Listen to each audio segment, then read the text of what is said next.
The Army is still currently in the beta testing for the Army Combat Fitness Test, or the ACFT, but we are starting to get some numbers in to kind of give us an idea as to are we making improvements, where we stand, all that kind of fun stuff. So let's dive into some of that data.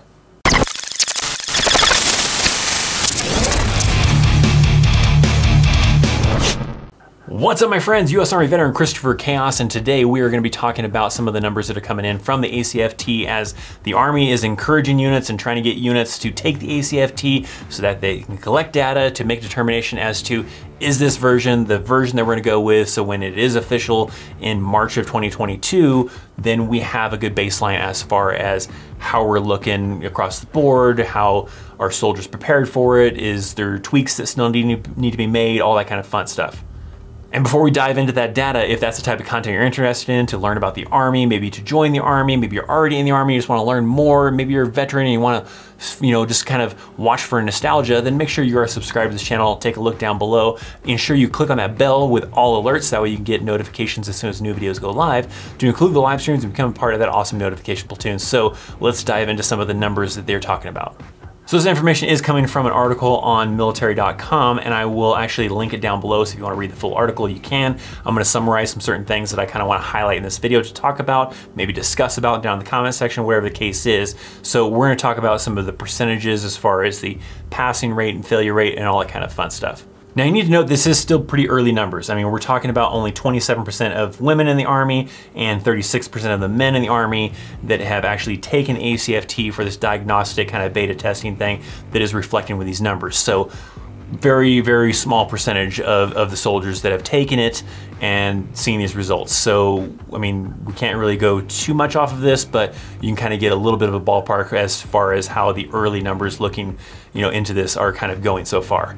So if you remember from some previous videos, some criticism, maybe some articles, whatever the thing was, that people were saying that females were struggling with ACFT, particularly with the leg tucks. The leg tuck failure rate was pretty high, and that was the main event that females were struggling with, was being able to pass.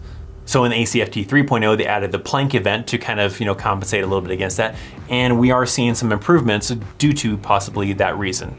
So it does mention in here that the passing rate is actually up by 12%, so maybe because of that option for doing the planking event, if they wish to do that, it could also come down to just soldiers now having a better idea of what's involved in the ACFT, so they're training for it better, or units are training for them better, whatever the case could possibly be that kind of contributes to that increase, but that does show that there is some increase, at least in these early numbers. But if we're going to dive into it by the numbers, maybe give you an idea if you haven't taken the ACFT or haven't joined the Army yet, whatever the case is, as to what soldiers are maybe struggling with on the ACFT that maybe you can focus on. We're going to kind of break it down by event as far as the failure rates for both men and women.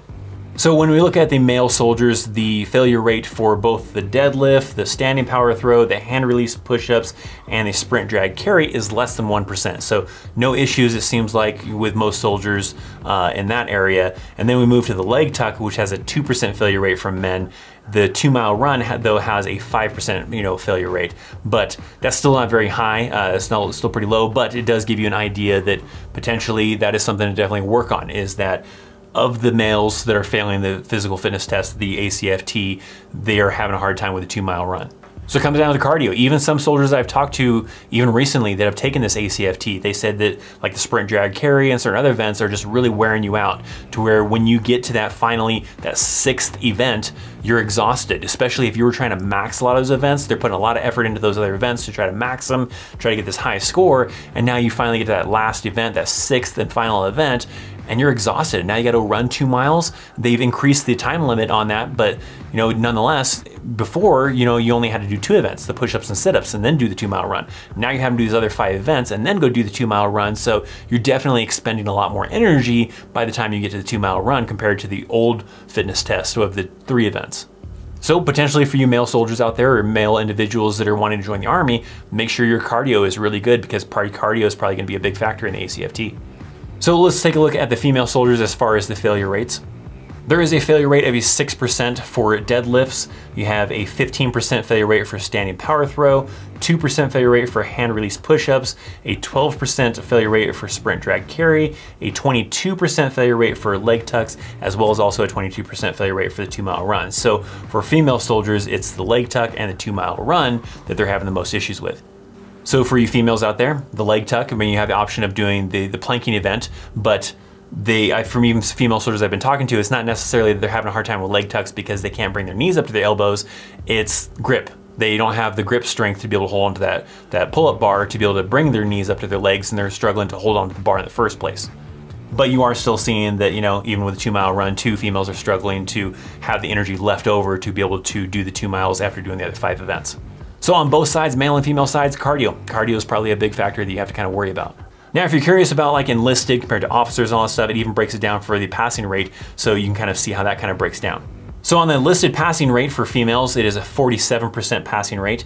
Non-commissioned officers has a passing rate on the female soldier side for 65%, and officer females have a 77% passing rate. So of the females that are failing the ACFT, it looks like the E4 and below are the ones that are having the hardest time passing the ACFT. On the male side, the enlisted or E4 and below is a 90% passing rate, non-commissioned officer is a 95% passing rate, and the officer side is 97% passing rate. So, much higher numbers, but still nonetheless, probably the enlisted soldiers, both on the male and female side, having a harder time, and it seems cardio-based, the 2-mile run for both sides, and on the female side, they also have additionally the leg tuck. So the question comes up, does the Army need to go back to different standards for men and women, or do we need to stick with this gender-neutral type of event? So from some of this data, even it's saying inside of here that soldiers that are doing really well in the ACFT, you're definitely seeing a lot more men doing really well in the ACFT compared to females. And it's comparing individuals that are scoring 500 or more. Now, 600 is a max score, as that was if you were doing everything super great and you maxed every event, you got a 600, that'd be maxing the entire ACFT. So when you look at the data that's so far coming in for soldiers that are scoring 500 or more, only 66 of the females from these scores have actually been able to score higher than a 500, whereas almost 32,000 male soldiers have been able to score over 500 points. So that does see a large gap as far as the fitness levels of men taking the test compared to females. So raises the question, do we go back to having different standards for men or women? I don't feel like you should, but I do feel like they should go back to the different standards by MOS. It's probably not fair to hold someone who's in like a position of like a dental assistant or someone who works in the office primarily to do like promotion paperwork and finance stuff or whatever to the same standard as a soldier that is in an infantry level type of MOS that is on a daily basis in a combat zone going on raids and doing a lot more physical demanding type of tasks than someone who's simply working in an office. Now you do need to make sure that there is like a baseline, right? So that way if a soldier is in a situation where they do have to, be in that combat type of situation because they were on convoy and their convoy got ambushed, whether they were a finance person or an infantry person, they still have that basic baseline physical fitness level to be able to keep up and be able to, handle themselves appropriately and be able to, defend against the enemy and all that kind of fun stuff, but probably not at the same level as someone that does that on a daily basis.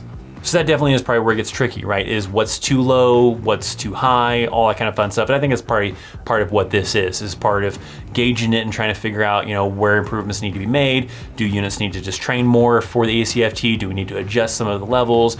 I think maybe you need to go back to different standards based on the fitness level for your MOS maybe to kind of compensate for that. Like I said, not trying to make it to where, it's so low that just anybody can get in, even if you have a really crappy fitness level. No, there is still like a baseline, and I think they need to determine where that baseline is. As a minimum, how fit should a soldier be regardless of your MOS, and make that the minimum, and then put other soldiers in more physically demanding MOSs at a higher standard. But what are some of your thoughts on this? What do you think they should do? What do you think would be maybe the answer, or maybe how they should approach this? Again, just be aware these are still really early numbers. I think not until we get up into like the 50%, 60% of units taking this ACFT to get the results back will we really get a good idea of where we stand in there. But I'd like to hear your guys' kind of thoughts down below. If you want to check out some more videos, you want to learn maybe about the ACFT 3.0, I got a video right here that I talk about it. My latest video upload, it is available for you right here. Check out all the links down in the description for social media, the Discord channel, all that fun stuff. Thanks for hanging out. I'm Christopher Chaos. I'll see you next time. See ya.